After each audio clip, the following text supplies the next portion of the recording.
Well, hello everybody. This is Dr. Danielle, and I'd like to start a series of webinars to help you take care of your health. There is way too much suffering, needless suffering on this planet, and you can take care of your health. You can do a lot to improve your health. So I prepared a PowerPoint presentation. Let me get to it, and let's get started.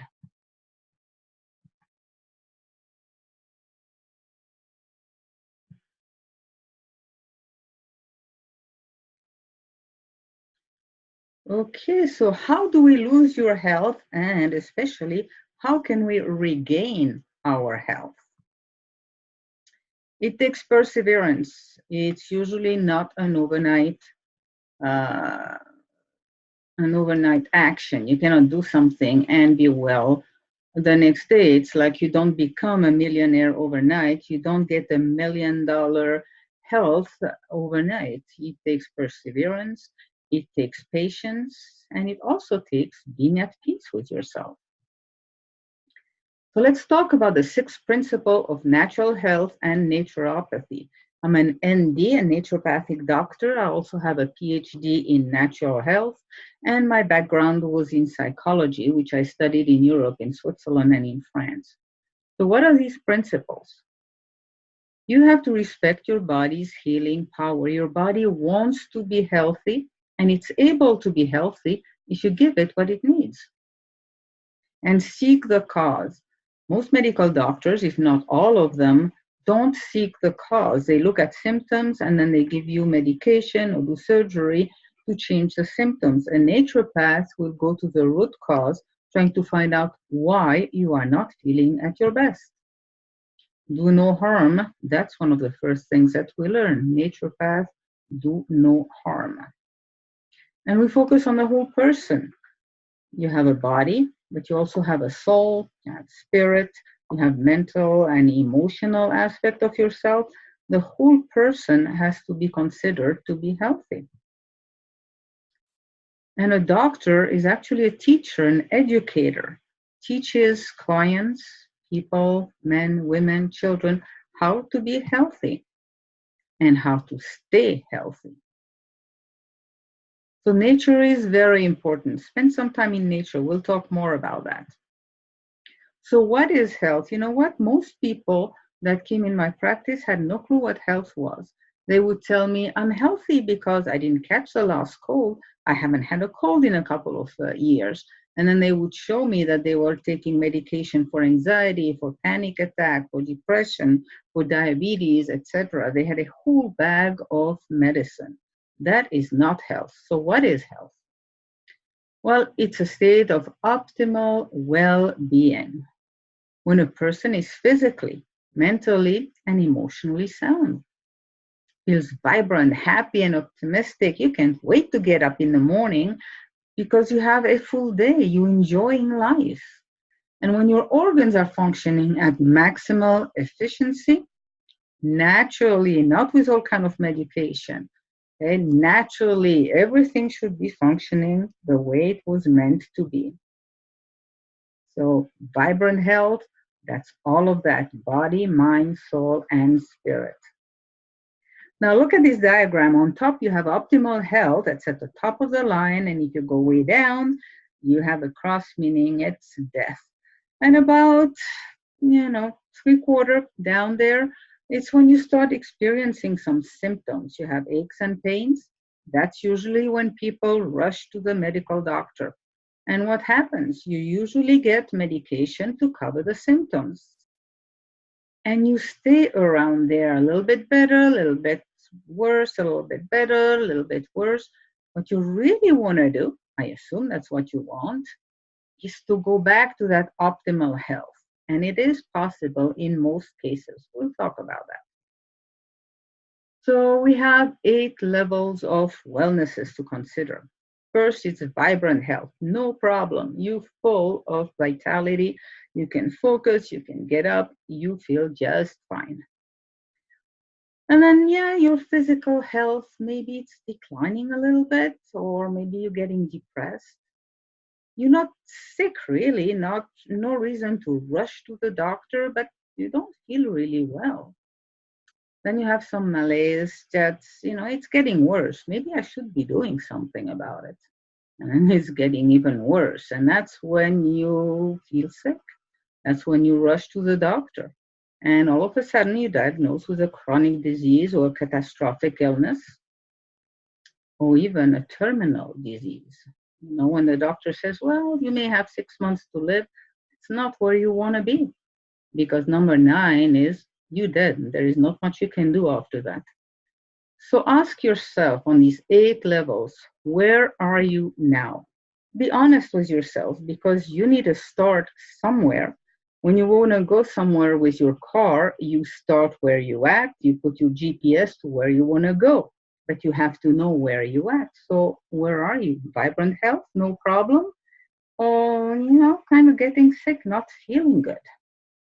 And then let's be more optimistic. In 1 year from now, where would you like to be health-wise?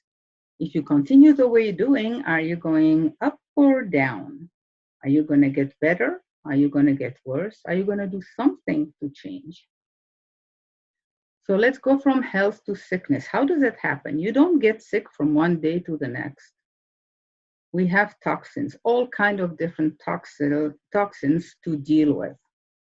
Okay, what are toxins? Substances or energies which produce physical, energetic, emotional, and psychological imbalances in an individual. These are some of the toxins, okay? What you eat. There is a lot of bad stuff in the food we have nowadays. Pesticides, insecticides, GMOs, etc. We also breathe air that is quite polluted.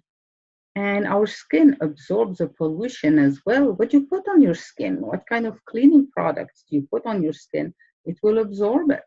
A GMO, genetically modified organism, they haven't been tested. What are they doing to our bodies? So much problem with plastics. Plastic bottles, first they pollute the earth, and then they also pollute our bodies. They even found plastic residue in mother's milk. The pollution, we already talked about it. All kinds of products that you use to clean your house, clean your car, clean a building. And the soaps and shampoos you're using can be quite toxic. So what kind of toxins? This is a more advanced diagram. You could have inherited toxins, genetic disorders. Some people are born with already some challenges. And, even emotional toxins you can have inherited. For instance, if your grandmother was depressed or angry and never dealt with it, maybe it's going through your emotional DNA, and one day you're going to be depressed and not know why. We know now that there is something like emotional genetics. Then we already talked about the different physical toxins. Okay, we have metabolic waste, we have free radicals, digestive waste, natural environment pollutant, man-made pollutant, histological organism and their products, and residues of medicinal and recreational drugs. When you take medical drugs, they stay in your body for a long time. Then we also have external energies, especially now with all the cell phone, the 5G towers. Many people are talking about that. You have geopathic stress.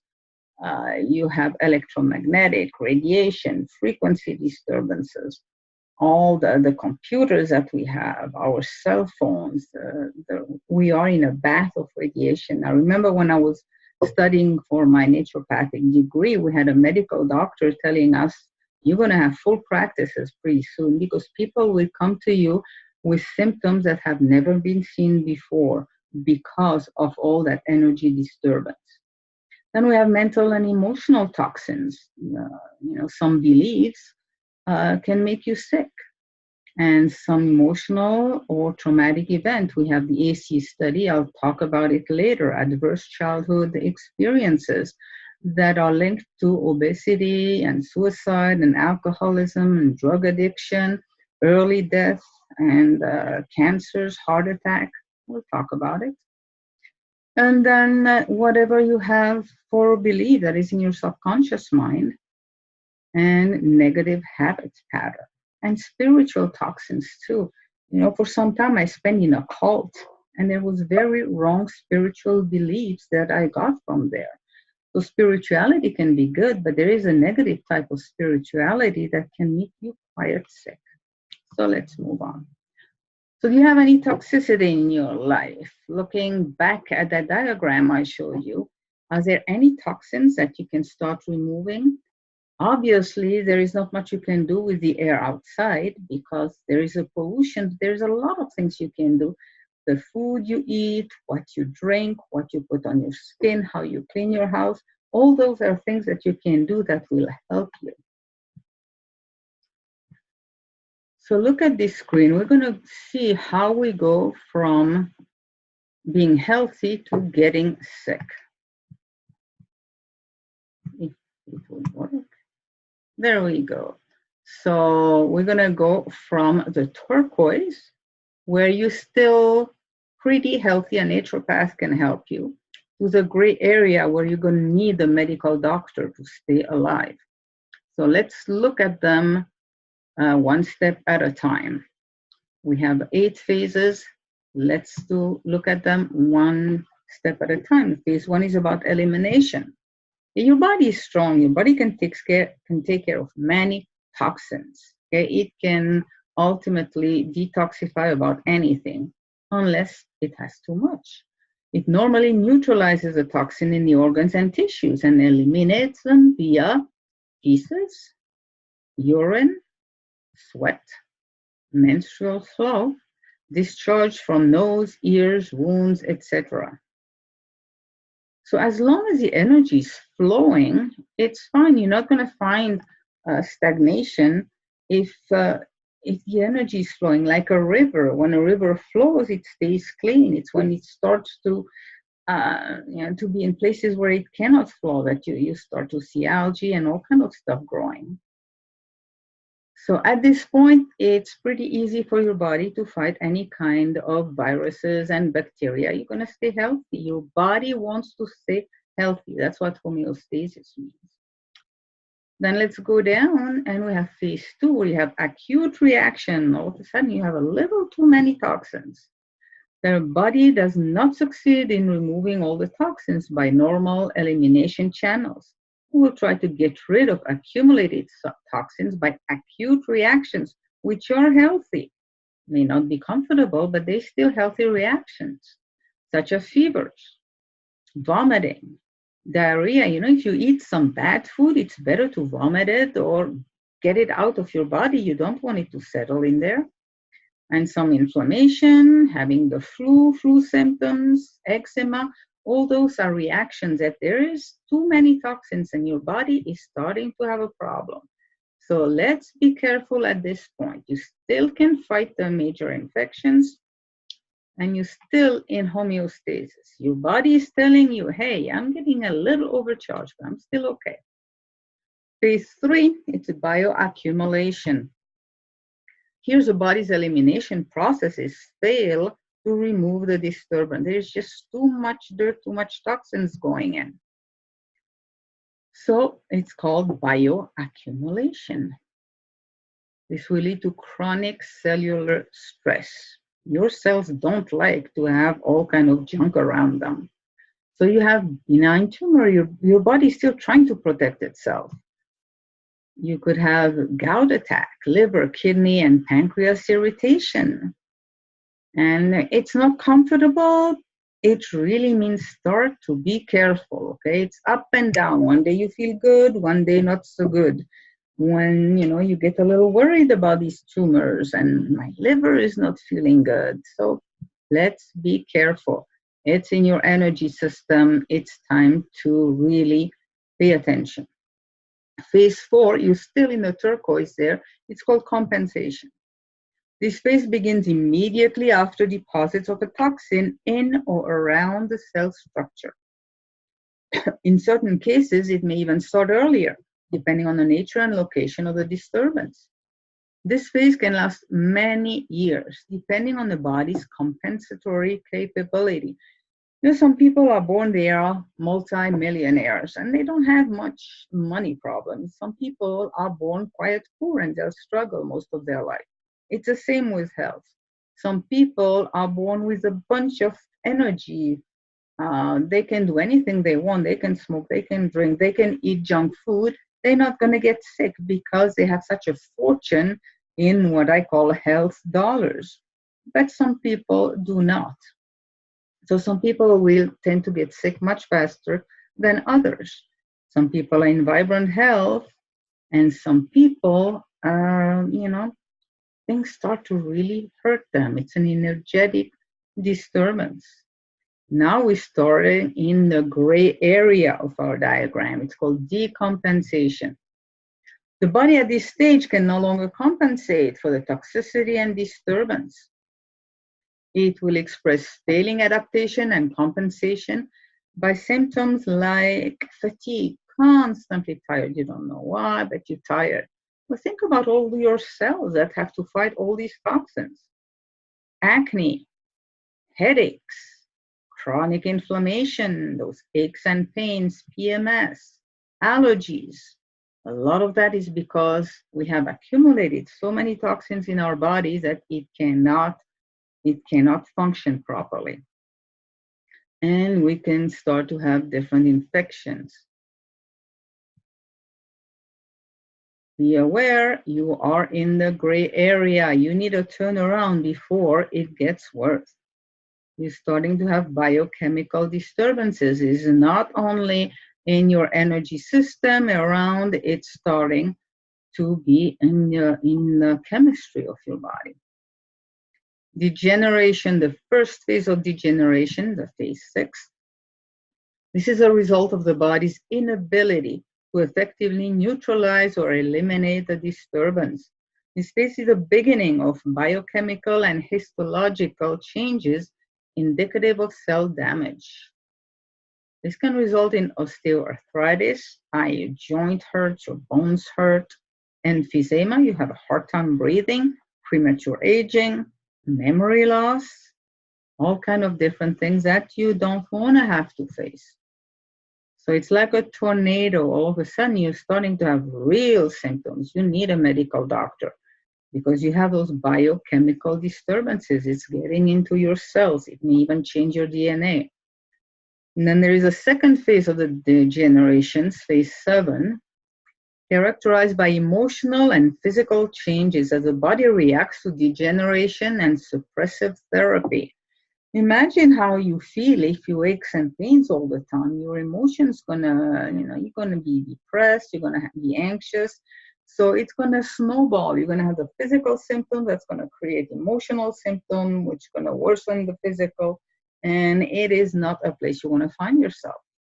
These phase symptoms become unbearable for most patients. This is marked by dramatic increase in use of symptomatic remedies, often accompanied by depression and increasing mental anguish, as I was mentioned. That's when you want to have painkillers, anything to stop the pain.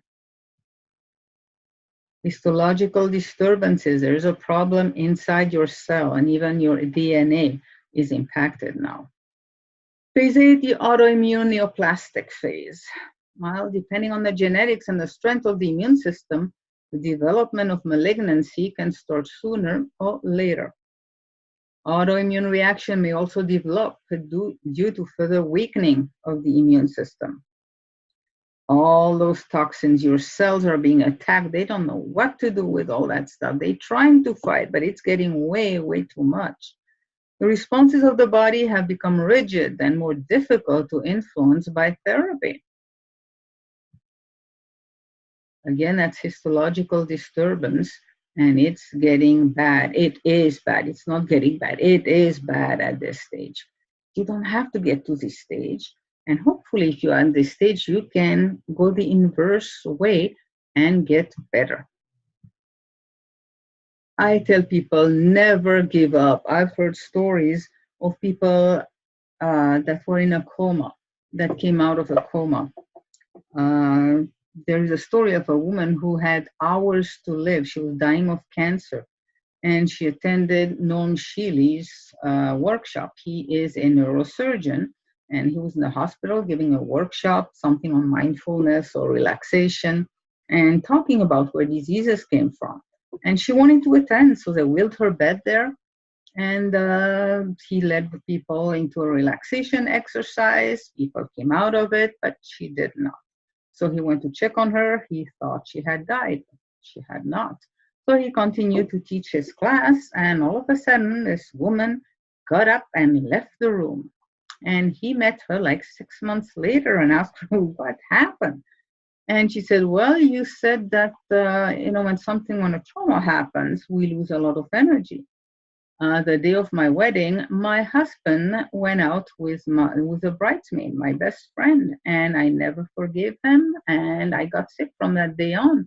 And I decided to call my energy back, and I feel fine. I'm healed. I'm doing much better, obviously. So never give up.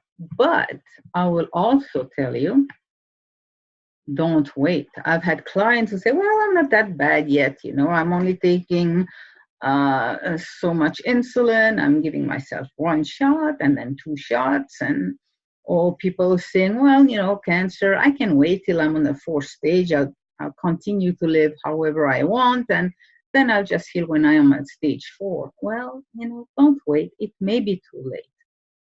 So yeah, never give up, but don't be foolish either. So let's look at it this way now. So when you're not in the gray, you need a medical doctor. You probably would be a good idea to go to a functional doctor who is going to find out what minerals and vitamins and that you are missing, or what hormones are out of whack. That would be helpful. And then the turquoise phase is where naturopaths come in that help you with your lifestyle, to eat better, to exercise, to go into nature. There's many things that are important in a lifestyle to be healthy. So keep yourself in that turquoise phase. And if you're already in the gray, then definitely follow the advice of your doctor, but also find a functional medical doctor and a naturopath to help you climb back and feel better. Yeah, it takes courage and sacrifice. So let's look at what courage really means. It comes from the Latin cor, which means the heart. So it's the ability to do something that frightens one, and strength in the face of pain or grief. So it comes from the heart. Courage comes from the heart, being connection with your heart. I'll do another webinar on that because it's important. Now let's look at sacrifice. People don't want to make sacrifice, but what does it really mean? It means making something holy, from the Latin sacer and the old French sacrificial. So it's offering of something, especially a life to a deity, as an act of propitiation or homage. A sacrifice is a loss of something you give up, usually for the sake of a better cause. Okay, maybe you have to give up the soda and drink water, but what's a better cause? You're going to be much healthier. And you do it step by step, unless you have been diagnosed with a catastrophic illness when you need a change right away, everything. You don't have time to go step by step. But usually I tell my clients, they can change one thing a month or one thing a week to go faster. If you change one thing a week, in a whole year, you'd have changed 52 things. If you want to do it slowly, you'd have changed 12 different things. If you change it once a month, and still after 10 years, you'd have changed 120 things. So step by step, unless you are diagnosed with a catastrophic illness. I talked about the ACA study, Adverse Childhood Experiences Studies. People who have had a bad childhood, have been abused, molested, raped, neglected, have a much higher likelihood of having chronic disease and be sick. Their development is kind of stopped, and they encounter all kinds of problems. But they can heal. And that's what we're seeing now. There are many techniques to help heal those early childhood. Some people said it's never too late to have a happy childhood. You can heal from that. So where did that ACE study came from? Well, it's Kaiser Permanente and the CDC, the Center for Disease Control and Prevention, studied a study in 95 and 97, excuse me, and then did a long-term follow-up. On 17,337 participants, half men, half women, different races. So they have a 1 to 10 or 0 to 10 adverse childhood experiences. It can be the death of somebody. It can be having been neglected, beaten, abused in different way, verbally, physically, sexually. So if you had like 4 of these adverse childhood experiences, it increased the rate of alcoholism by 700%. If you go up to 6 adverse childhood experiences, the rate of suicide increases 3,000%. You're going to have much more obesity, chronic disease, and catastrophic illnesses in that part of the population. Fortunately, I had a wonderful childhood. I have wonderful parents. Maybe one adverse experience I had is my grandfather died when I was 13, and it really troubled me for many years, traumatized me because he was my best friend. And yeah, I experienced that, but so many people have gone through so much abuse. But again, it can be healed. Naturally, it's what I'm specializing in now. Because I also realize it's not only childhood trauma that will bother people's health, it's also adult trauma. And we go through a lot of traumas as adults, and we need to know how to deal with them. But that's going to be the subject of another mini webinar. And I'm also going to talk about quantum naturopathy, working with the field. It's kind of a new thing. It's working with the energy, with atoms, and going way beyond atoms, showing that we are all interconnected. When one person is hurting, others are hurting as well. The power of intention. Intention can change so many things. It can make plants grow. It can change the electricity in water. So we'll talk about that and the power of prayer. Dr. Larry Dossey did a whole study that people who were prayed for, doesn't matter what religion you're praying from, but they heal faster. And when I was in Switzerland in 2012, it's when they talked about the Higgs boson.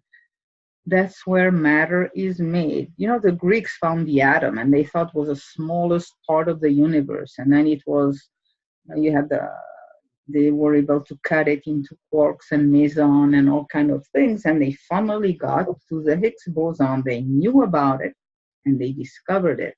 And apparently it cannot be cut any further. And that Higgs boson that makes matter, and it can make matter out of intention. It's a whole new field that is fascinating to me.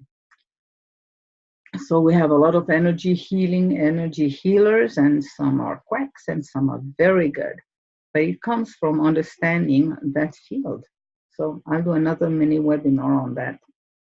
So there you have it, how you go from health to sickness and how you can go from sickness to health. And I thank you for your attention. And if you want to continue receiving my mini webinars, you can subscribe to my newsletter. It's all free. You can go on my website, which is qhe21.com/gift subscriptions. You get a free gift and then you'll get my newsletter. If you have questions or comments, you can send me an email at drd@qhe21.com. It stands for Quantum Health and Excellence for 21st Century Challenges. And my website, qhe21.com. If you're interested, I'm doing a webinar. This one is not free, but it's pretty in-depth, 4 hours about physical, emotional, and mental strength and vitality. If you go on my website, qhe21.com, you scroll down and you're going to see a line of gold, and in it I talk about the webinar. You can click on it and register. Hope to see you. Hope to help many people feel better and stronger. And that's it for today's webinar. Hope you learned something and hope to see you on the next one. Don't forget, you can ask me questions. You can also comment and ask me what you would like to hear about. So hopefully, see you next time. Bye.